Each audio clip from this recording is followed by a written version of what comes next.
Track is a monthly web TV show about cryptozoology, natural history, green issues, and whatever else the team feel like making up as they go along. Enjoy. So, what's on today's show, Mr. John? Well, Hennis, in this week's episode, we're going back for the second part of my conversation with Harlem Karma of Cryptids Britannia. I really like the old credits.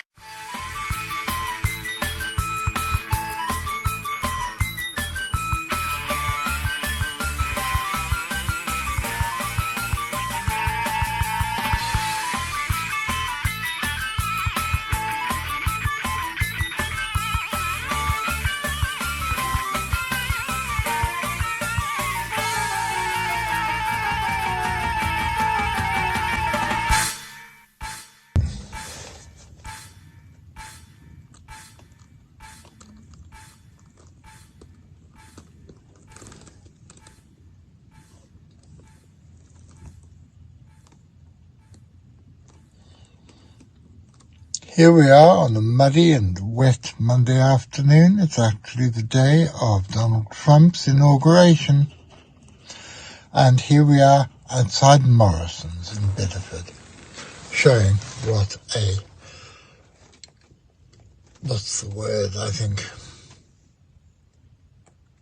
cosmopolitan film production this is. My name's John Downs. I'm the director of the Centre for Fortean Zoology, and welcome to another episode of On the Track. On the Track, for those of you who don't know, is a show that comes out every Wednesday evening at 6:30 for a quarter of an hour, and every Saturday afternoon at 3 for about twice that. And it is a mixture, a mélange, a model, I can't think of anything else, beginning with M, so I think we're going to have to go back to the studio and ask Miss Lauren what begins with M. Hey Lauren, what begins with M? Moon, of course. I can work with that. Thank you, Miss Lauren. Because back in the day, when I was a bit of an enfant terrible of Forteana, I was described as the Keith Moon of cryptozoology. I don't think anybody would describe me as that anymore, but it does remind me of the good old bad old days.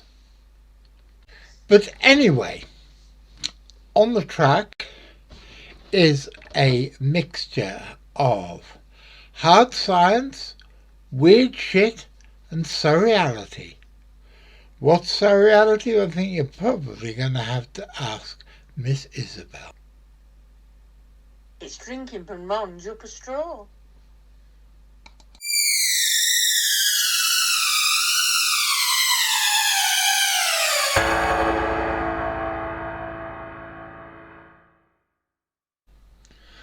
And so now to the meat and potatoes of this week's show.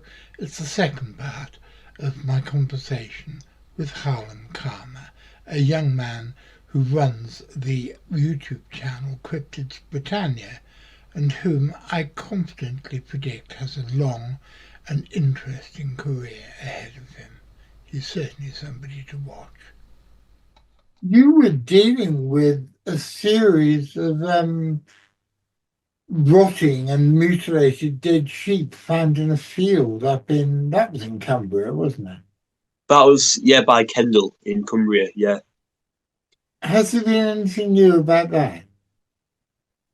No. There's been nothing, because we're investigating them.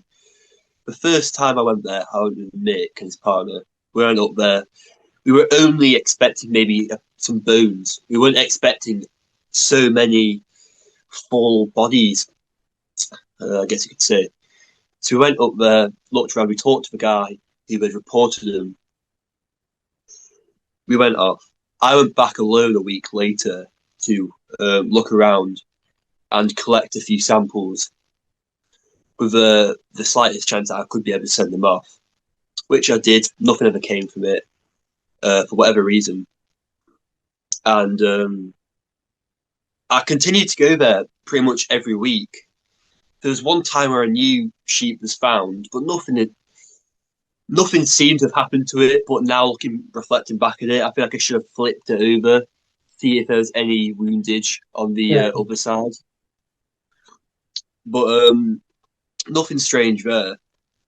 Me and my mates went up there one of the other weeks to go and knock on the farmer's door and ask them about it, because nothing else was coming from this area. So I thought, why not ask the person that owns the field? Because they're clearly not doing anything about it. So we went there, we went down, knocked on the door, they opened it.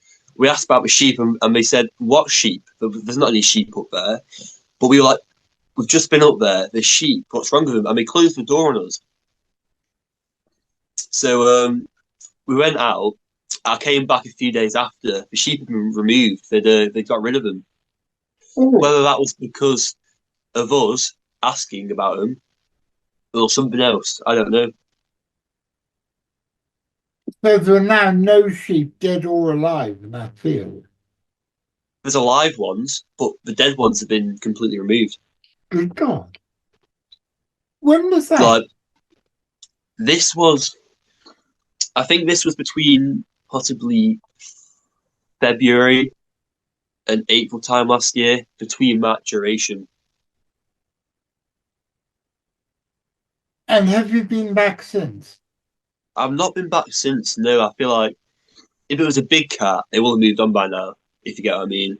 Because if no new bodies were turning up after that, I feel like it might have been coming through the area, got these sheep, and just moved off. Because there's not really much area for him to substantially hide. There's a bit of craggy moorland above this field going into some woodland, but I don't think it's enough for a creature to sustain itself for a long period of time. Not a creature that had killed well over a dozen sheep. How many was it? 16 or something, I think. There was about 16 altogether. A lot of them were where you could see they'd been killed, and there was like bones, but the bodies had decomposed.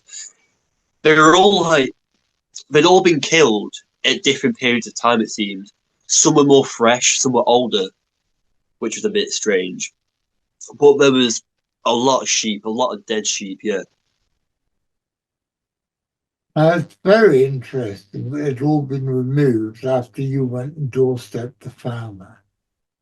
Exactly. But there's a forest really close to this field, and I went there by myself just to have a look around, see if there's anything else in the woods, if there's any deers or sheep in the trees to suggest of some kind of large feline. They had scarecrows within this forest. There's no crops or anything, but we had like scarecrows around the woods, which was a bit strange. Bloody hell. Whether that's to do with big cats, I'm not sure, but it was weird. Just to add on to that thing. This is all getting quite freaky, isn't it? To add to it, which is probably completely unrelated, in the 18th century, on this field, on this like the farm that owned the field, there was a dead baby uncovered, which was like almost mummified, which was quite strange on this field. Oh, wow. So you've got an unexplained murder, and then 200 years later, a load of weird dead sheep and scarecrows. Yeah, it's quite bizarre. I need to get back up there. I'm hoping to continue my big cat research going into this year. I think you should do. I think you need to investigate that. You need to investigate the forest area.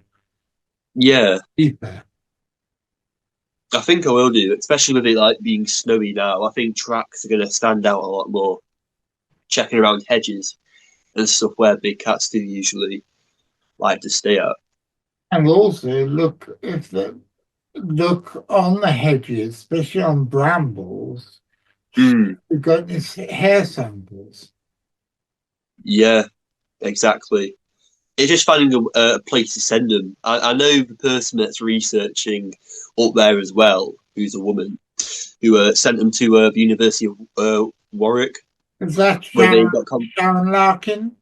yeah, I don't yeah. know her, but I've heard good things. I mean, Same. I've tried to contact her, but I know she's busy, but I never got a proper response.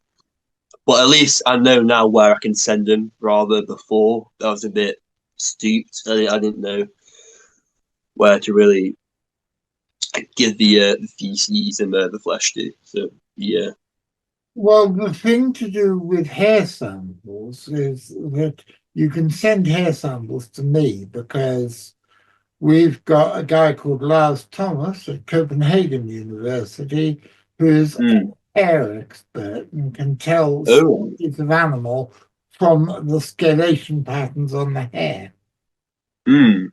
Oh right. I'll keep that in mind in case I find anything. Please do. And what's the other thing we're trying to set up? We're trying to set up get a library together of hair samples of different animals. So when I get a decent microscope, not the crappy one I've got at the moment, then we'll be able to compare hair scalation samples ourselves as well. Yeah, it's a good thing to do. Looking into it, it's a lot more grounded than some of the other stuff in the field. Well, yeah, I mean, the way I see it is even when you're dealing with weird shit, you need to use the scientific method. Exactly. And if you don't use the scientific method, there's no fucking point in doing it. Exactly. I'm just go completely woo woo like a lot of the American stuff. Yeah. Yeah. And I just I can't be bothered to do that. I've been a cryptozoologist professionally for 35 years and as a hobby for the last, well, since 1968. And so I've dedicated my life to this, and I'm not prepared to just mess around and do my best to make myself famous and do populist podcasts. It's not what it's about. Exactly. There's no point in throwing it all away. Yeah, just to get a quick book. There's really no point. You might as well stay real with it all. Absolutely. I agree totally. Now, the Lake District is within your area. Yeah, the national park itself is probably about 40 minutes away from me. Have you heard any more? Because about 15 years ago, in 2009, 2010, and up until about 2014, there were quite a lot of reports of what was described in the press as monsters, but which are something large in both Windermere and Coniston Water. Mm. Have you heard anything more recently about those? There's been no recent reports, surprisingly, around the waters in Cumbria. That could be because of the cold climate at the moment. But there's been no recent reports that I've heard of. Because I've been looking, it's one of the more interesting things around the Lake District, these serpentine-like reports. But there's been nothing in the last few months. Well, I think that the famous photograph that was taken by a guy called Lyndon Adams, I think that, with hindsight, I think it's a goose. Mm. There's hundreds of geese around there. It's a bird. It's a bird of some sort. It does Mm. look strange when you photograph a single bloody good big bird leaving a wake with its head and neck sticking out, leaving a wake when you're photographing it from above the lake. But I don't think, with hindsight, I don't think it's anything more important than that. But when we went up, we came up with quite a few reports of geese, not geese, of huge fish, of eels, Mm. giant eels, which I think is interesting, and it ties in with a lot of what we've been hypothesizing about other of the monster-haunted lakes in Scotland. Yeah, I think a giant eel's a lot more plausible than, say, the populist belief is a plesiosaur, especially up in Loch Ness. The idea of there being any of the prehistoric reptiles still alive in Northern Hemisphere lakes is ludicrous. It is. Absolutely, I agree with you. It's like, I think, to be quite honest, I think the idea of there being surviving dinosaurs in the Congo is ludicrous. Mm. Get used to it, guys. All the prehistoric giant reptiles, except for crocodiles and giant tortoises, died out in the KT extinction event. There are no dinosaurs left that aren't birds. And Yeah. and again, this stuff, they're just red herrings, which muddy the waters, and they don't do anything to help the cause of cryptozoology. Yeah, I completely agree with you. With all like the prehistoric stuff, it's just not possible. So, what's your book about? Um, my book, I've started with the name British Cryptids from Moors to Mountains.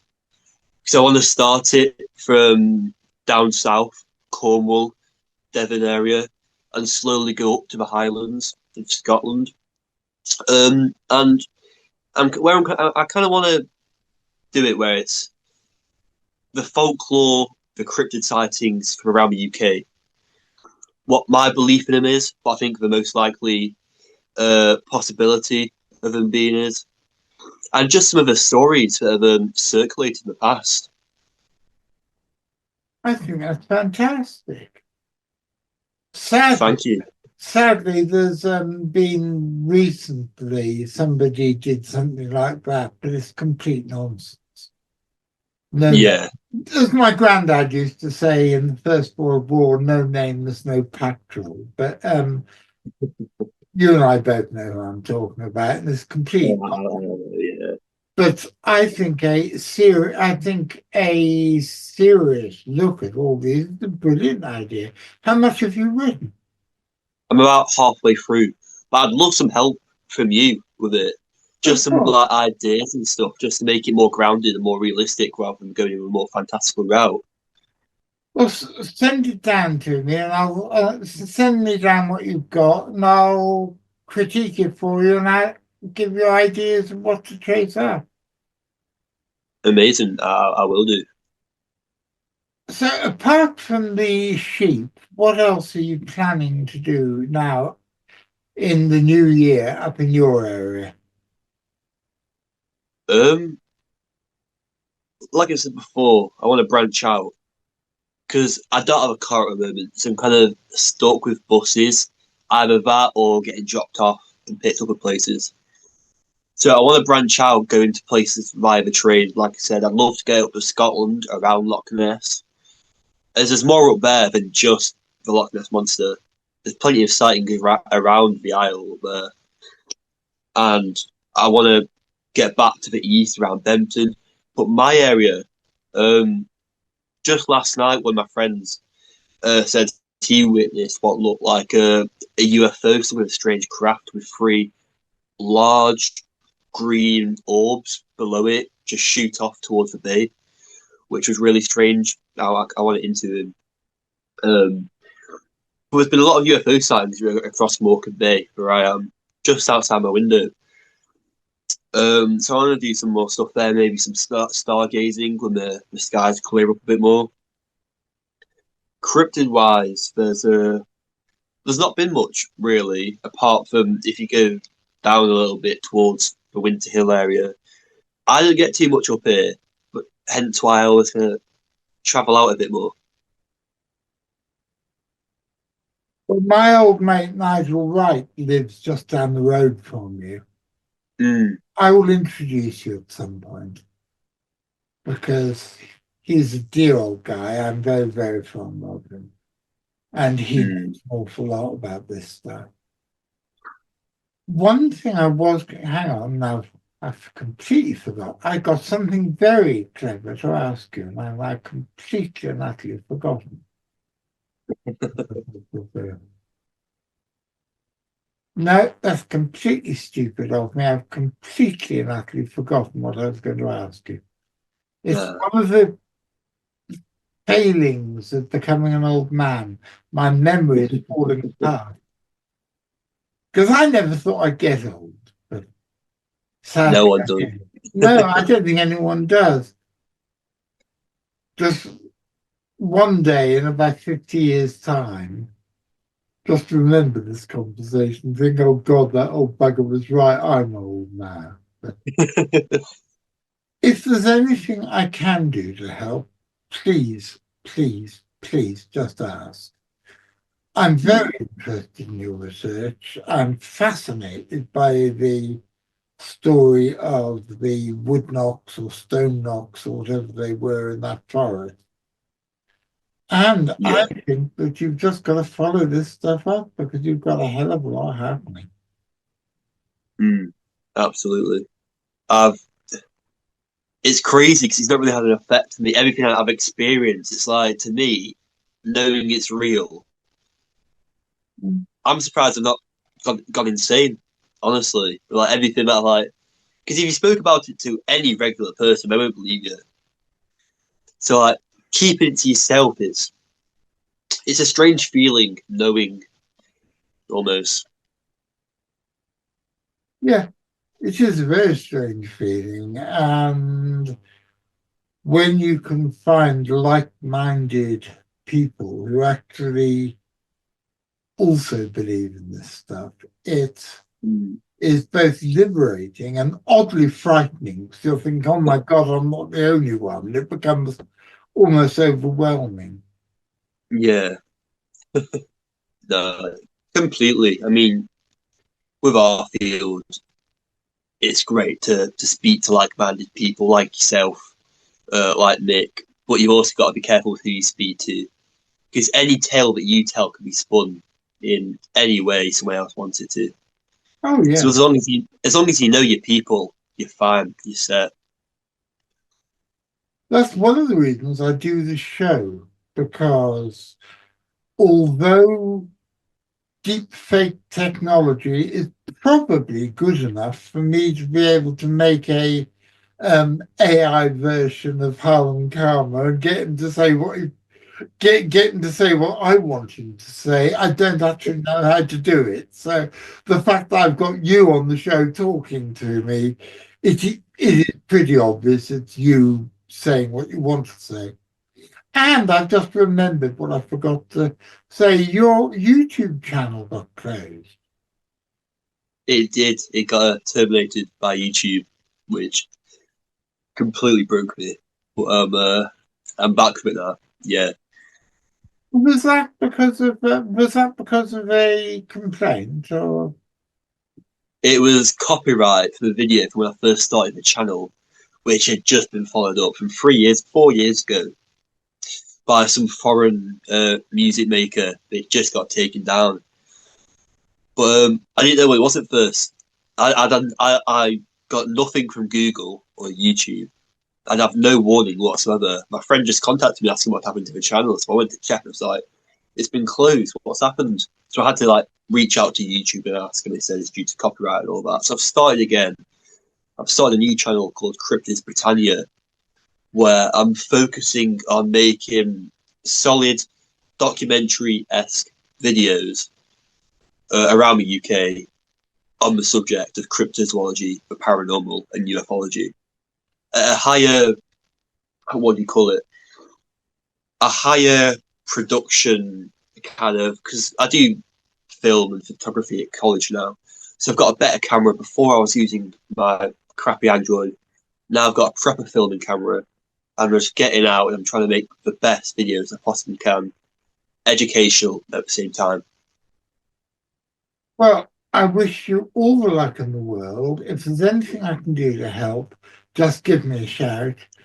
If you're coming down this end of the world to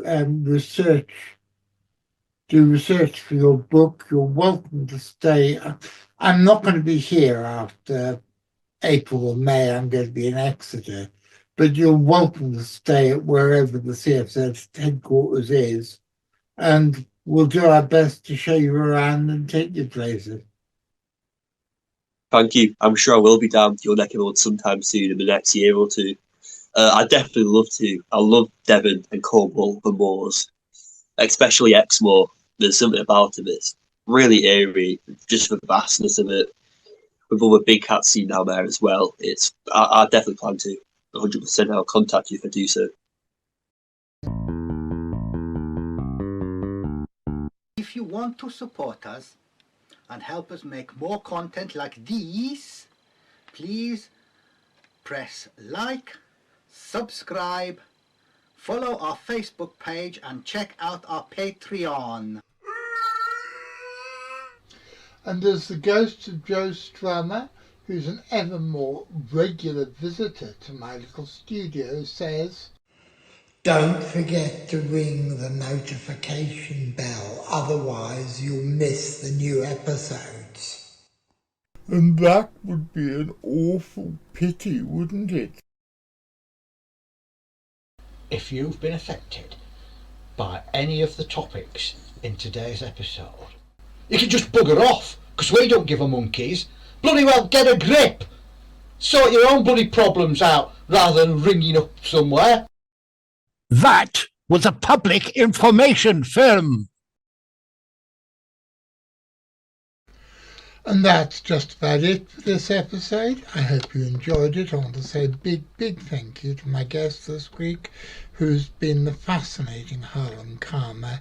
He really truly is somebody to watch, because I think he is going to be one of the leading cryptozoologists in Britain in the years to come. I want to say a big thank you to Graham, Richard, V, and Gwyn, and to my producer Louis, who's still gallivanting around America, behaving like something out of a Truman Capote novel. I really want to see him actually wearing a white suit like he is pretending to be Mark Twain. I think that would be rather good. But thank you to all of you for everything you do. Without you, I wouldn't be able to run this show. I will be back on Wednesday. Don't ask me what I'm doing on Wednesday, because I have no idea. But I will also be back next Saturday. And on Saturday, I can confidently reveal we've got the first of a two-part conversation with the legendary Adrian Shine, the Doyen of Loch Ness. And he's talking about his new book about sea serpents, which really, truly is a magnificent piece of work. So, assuming that you're going to be there watching, Mr. McCrinnon, and everybody else, I'm going to be there doing what I usually do on Saturday afternoons. I'm going to be doing the notifications, and I'm going to be doing the live chat and all the other gubbins, all my other Saturday afternoon gubbins. And if you're there watching it, and I'm there doing all that, then I will most certainly be seeing you.